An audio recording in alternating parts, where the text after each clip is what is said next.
পত্র লিখলেন অতি বিনয়ের সাথে।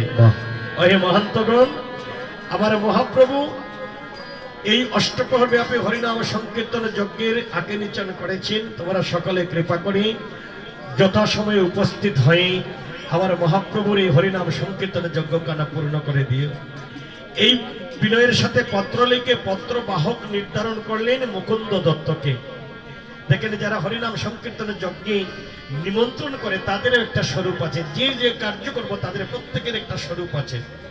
এই মুকুন্দ দত্তের কাছে সপে দিয়ে বললেন, যাও মুকুন্দ, তুমি 64 মহান্ত তথা অনন্ত কোটি সাধুগুরু বৈষ্ণবকে নিমন্ত্রণ করে আসো। নিত্যানন্দ পত্র লইয়া মুকুন্দে সপিলেন যাইয়া মুকুন্দ পাঠালেন ঠাই ঠাই। আর যখন মুকুন্দ দত্ত সকল মহান্তগণের দ্বারে দ্বারে গিয়ে এই মহাপ্রভুর হরিনাম সংকীর্তন যজ্ঞের নিমন্ত্রণ করেছে, মহাপ্রভুর নিমন্ত্রণ পেয়ে কি আর কেহ গৃহে বসে থাকতে পারে? সকলেই শ্রীবাসঙ্গন অভিমুখে ধাবিত হয়েছে।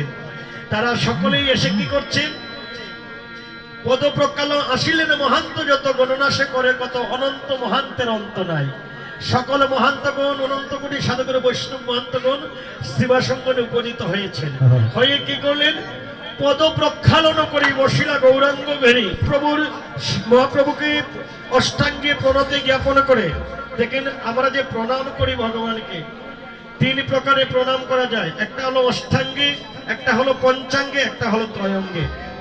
অষ্টাঙ্গে আমরা যাকে লম্বা হয়ে যখন ভক্তি করি প্রণাম করে, এটাকে বলা অষ্টাঙ্গে। আমরা আটকের যেটাকে বলি এটা হলো পঞ্চাঙ্গে।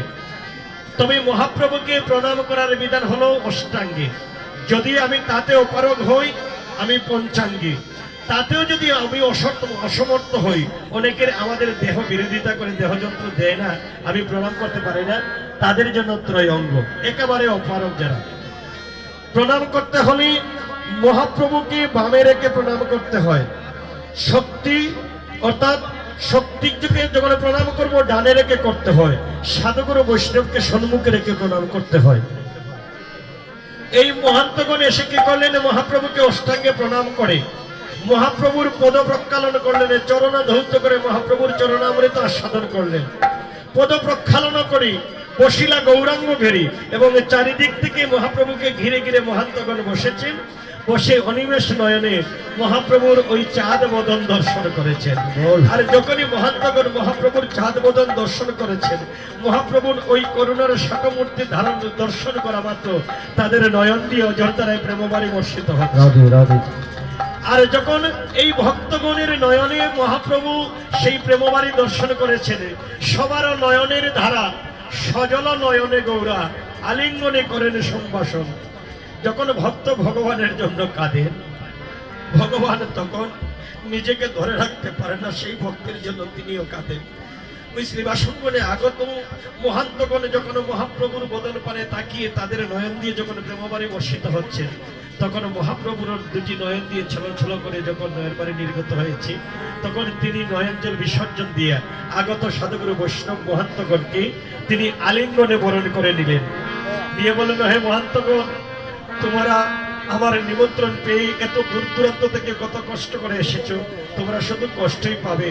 কৃপা করে যখন এসেছো, তোমরা হরিনাম সংকীর্তন যজ্ঞ আগামীকাল ব্রাহ্ম মুহূর্ত থেকে শুরু হবে, তার তোমরা ব্যবস্থা করো, তোমরা শ্রীমন্দির নির্মাণ করো, কীর্তন মণ্ডলী রচনা করো।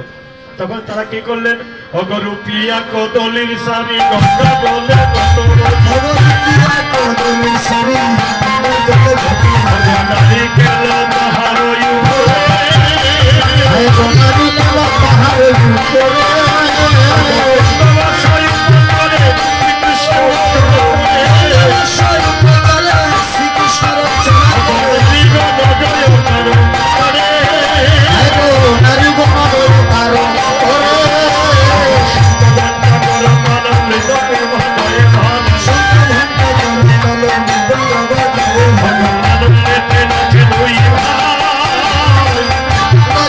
Thank you.